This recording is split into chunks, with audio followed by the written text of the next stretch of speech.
1000 лева на човек, ако измислим TikTok тренд. Значи давам 2 тафа на тебе. Твоето предизвикателство е, понеже в момента имаме една рубрика таф телефонни предизвикателства. На някой твой приятел, твой познат, може на роднина, може на майка ти, на баща ти, на който искаш, и да му кажеш, че прекратяваш университета, защото искаш да станеш таф инфлуенсър. Трябва да мислиш TikTok тренд или TikTok танц. Човека трябва да ти помогне. И сега това, ако не дигнеш, е много забавно. Ало.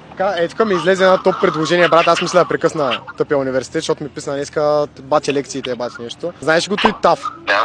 Добре, виж, предложението е, едно момче ми писа 2000 лева на човек, ако измислим TikTok тренд. Давай да го правим, брат, давай някаква идея да правим. 2000 лева, брат, за едно видео, аре моля те, дай да го правим. Виж, предложението ми е да направим някакъв танц пред всеки общак, примерно пред всеки блок, по един танц с тафа.